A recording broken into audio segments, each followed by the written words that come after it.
My name's Julian Marsh. I'm a practicing architect based in Nottingham. I was invited to go to Shanghai to give a talk about community energy to the expo, to a group of people at the expo, and there met a Chinese engineering practice who wanted to develop their green approach to architecture, and because they were bidding into a lot of architectural projects. They sent us some drawings once I got back to the UK of a refurbishment project.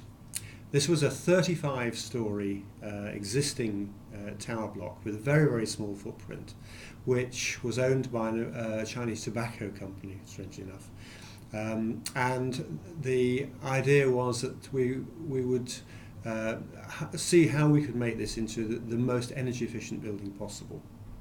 Luckily, the site was south facing, well, half the tower was south facing obviously, but onto a motorway and then a park on the other side, so it was very open to the south, although obviously noisy at the lower levels. And we set about trying to develop some ideas based on the very, very skimpy drawings we got. We got an AutoCAD drawing of it supposedly as existing, and also one as proposed. We couldn't reconcile these drawings, and in fact we had to go onto Google Earth to find photographs of the actual tower block. Even finding it was difficult because we weren't given a site location.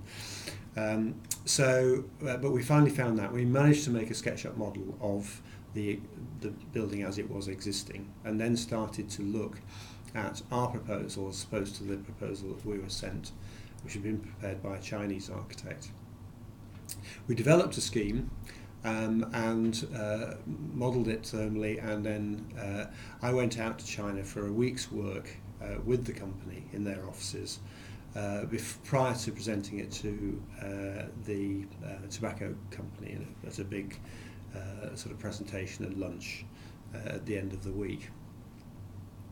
It was something of a strange episode for me, particularly being one of only 2 or 3 people in the office that didn't speak Chinese, and being unused to the Chinese way of working, really, and relating to each other. I found it quite difficult to understand the sudden flare-ups of very, very voluble temper and shouting that occurred in discussions, as though you were suddenly their worst enemy, and then 5 minutes later you were their best friends again, and that I find quite difficult to take.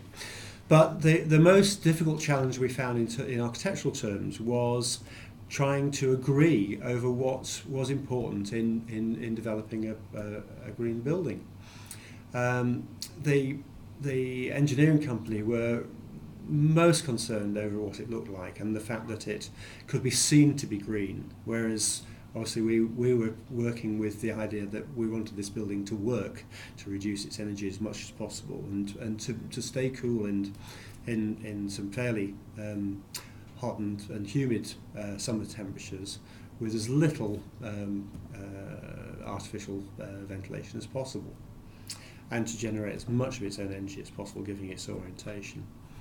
We were asked the question, I was asked the question almost as soon as I got there, as to if I could only do one thing to the building, what would be the most important thing to do? And I said insulate it. This of course was the wrong answer. They wanted something that was very, very visible, and we spent a week working through a way of actually getting both the building to work as we wanted it, but also to be impressive, so they could win the project, be impressively green by the end of the week. In the event, what we did was to show a series of different possible ways of approaching the way the building looked, whilst maintaining the approaches that we knew were going to work in terms of actually reducing energy. So in the final presentation to the tobacco company, we we presented a series of different options, left it sort of slightly open to the future, which is not a bad thing when you're trying to win a project anyway, to allow some possibility of further development with the client. I think it would have been easier if I had used the offices of the other professor from Nottingham who came with me but wasn't actually involved in the design work, who was the sort of head of the environmental design department at Nottingham University.